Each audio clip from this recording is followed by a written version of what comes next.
Hello, everyone, and welcome. I'm excited to start our journey into the world of TV today. Today, we're focusing on Mega Goal 3.1, Unit 4, which is all about the world of TV and writing. In this presentation, we'll explore different aspects of television, including how it's created and written.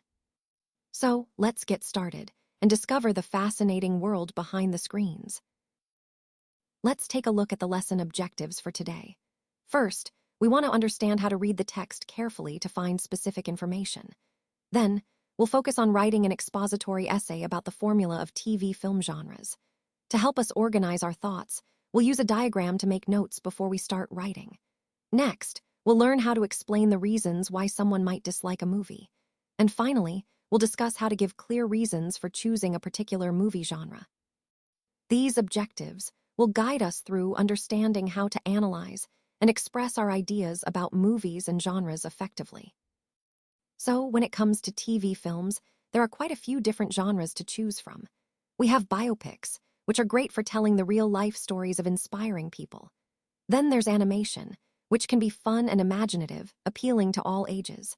Drama is perfect for more serious, emotional storytelling. Comedy, of course, is all about making us laugh and enjoy lighter moments. Adventure films take us on exciting journeys, often filled with discovery and exploration.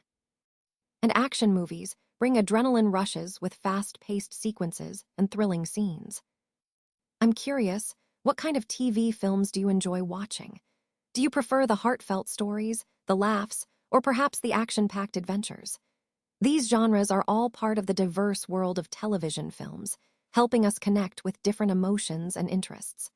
Understanding these genres is key to appreciating the variety and creativity involved in TV filmmaking. So when I think about the different genres of TV films, I realize how diverse our tastes can be. For instance, there's the Western genre, which often features rugged landscapes and tales of frontier justice. Then we have detective stories, full of mystery and intrigue, keeping us guessing until the very end. Horror films, on the other hand, tap into our fears and often create a sense of suspense and adrenaline. War movies offer intense portrayals of conflict and heroism, giving us a glimpse into historical or fictional battles. Science fiction takes us to other worlds and explores futuristic ideas, sparking our imagination about what could be. Epic films tend to be grand in scope, with sweeping stories and spectacular visuals. So, I'd love to hear from you. What kind of TV films do you enjoy? Do you prefer the thrill of a detective mystery or the excitement of a sci-fi adventure? Understanding our preferences helps us appreciate the rich variety of storytelling available on television. So, let's think about the types of TV films that you might not be interested in or that you dislike. Are there certain categories that you tend to steer clear of? If so, which ones? And more importantly, why do you feel that way? Is it because of the subject matter, the style of storytelling, or maybe the type of characters involved?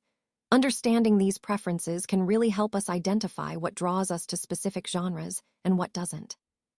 It also ties into the overall theme of how personal taste influences our viewing choices. Recognizing what we don't like is just as important as knowing what we do, because it gives us a clearer picture of our viewing habits and helps us make more intentional choices in the future. Let's take a closer look at some key concepts related to film classification. When we talk about type, genre, and category, we're essentially discussing different ways to organize films based on their characteristics. The term type can refer to the overall style or format of a film, like whether it's a documentary or a feature film. Genre, on the other hand, is about the specific storytelling style or mood. Think of genres like horror, comedy, or action. These genres help us understand what kind of experience to expect. And then we have category, which often overlaps with genre, but can also refer to broader classifications, such as whether a film is for children or adults. Now the question is, what exactly do we mean by film genres? Essentially, genres are categories that group films sharing similar themes, tones, and narrative structures. Recognizing these genres helps us understand the film's intent, target audience, and how it fits into the larger landscape of cinema. This understanding is crucial because it influences how films are made, marketed, and received by audiences. So, in summary, understanding film genres is about recognizing the different storytelling styles and expectations that come with each category. It's a fundamental part of film literacy and helps us appreciate the diversity and richness of cinema as an art form. Now, let's take a moment to read the text carefully and then answer the question that follows. This part of the presentation is about understanding the core concepts we've covered so far. As we go through, I want you to pay close attention to the most important points because they form the foundation for the rest of our discussion. Remember, the goal here is to connect these ideas to the overall theme of our presentation, which is about how effective strategies can drive success. So, as I read and explain, think about how these details fit into the bigger picture and how they can be applied in real-world scenarios. Now, let's talk about how films can be categorized based on various aspects like theme, setting, plots, stories, characters, and other specific features such as special effects, computer enhancements, and animation. These categories help us understand the diversity and richness of the film world. There are major genres, which are broad categories, and within them, we find subgenres that are more specific and niche. So, what exactly are genres? Essentially, genres are classifications that group films together based on shared characteristics. They serve as a way for us to quickly identify the style or type of a film we might enjoy. Genres are defined by several key elements. For example, the theme or main idea of the film, the setting where the story takes place, the nature of the plot, the types of characters involved, and even the technical features like special effects or animation. These elements work together to create a recognizable category. Understanding genres helps both filmmakers and audiences. Filmmakers can craft their projects with specific expectations in mind, and audiences can find films that match their tastes more easily. Overall, genres are an essential part of how we organize and appreciate the vast world of cinema. Classifying films isn't always straightforward. Often, they blend elements from different genres, making it a bit of a challenge to pin down exactly what they are. This mixing can create richer stories, but it also complicates how we categorize them. Now, thinking about TV films, it's a similar story. It can be just as tricky to classify them because they often cross genres too. For example, a TV film might be a drama with comedic elements or a thriller with romantic themes. This blending reflects the broader trend in storytelling today.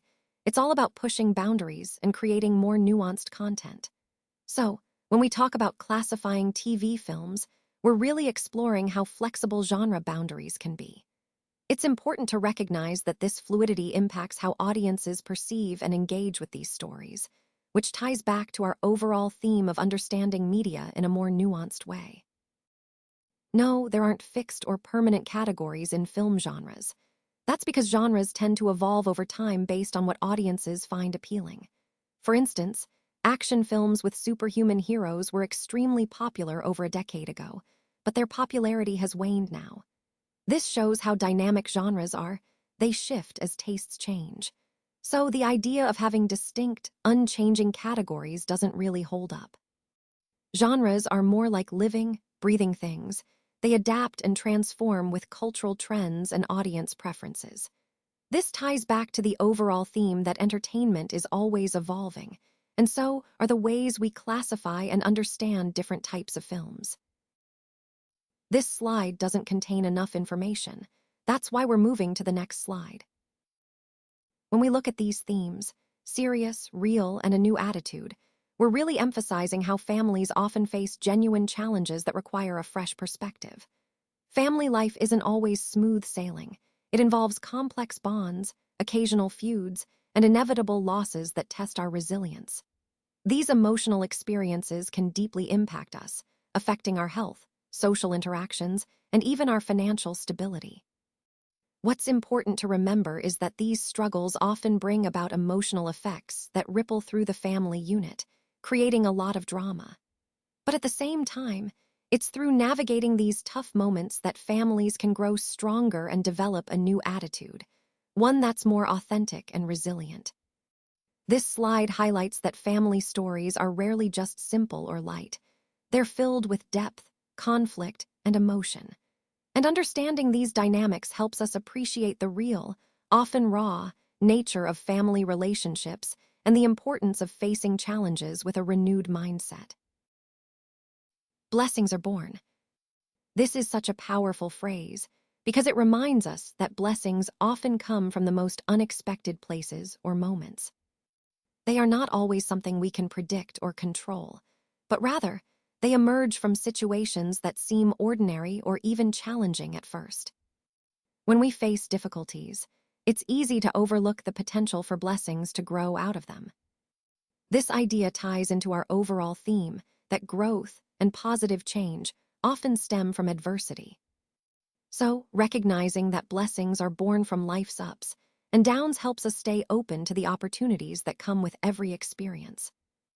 It encourages us to see the good in every situation and to trust that something valuable can emerge, even in tough times. Ultimately, it's about cultivating gratitude and hope, knowing that blessings are always on the horizon, waiting to be born. Let's look at another example that really highlights the coming-of-age genre.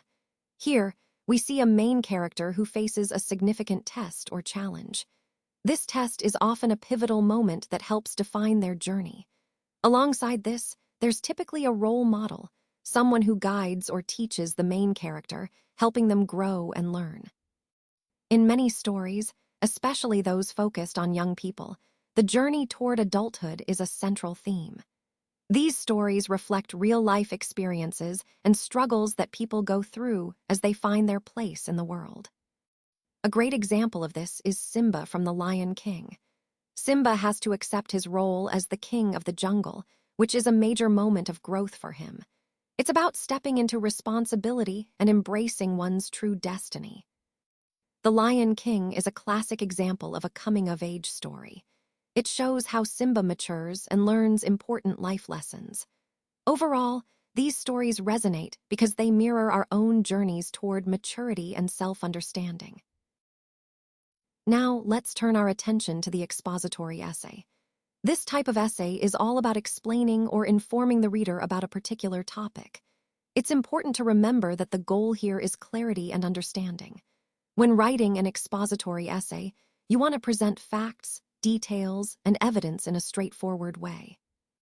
The structure typically includes an introduction that states the main idea, body paragraphs that develop that idea with supporting details, and a conclusion that summarizes the key points.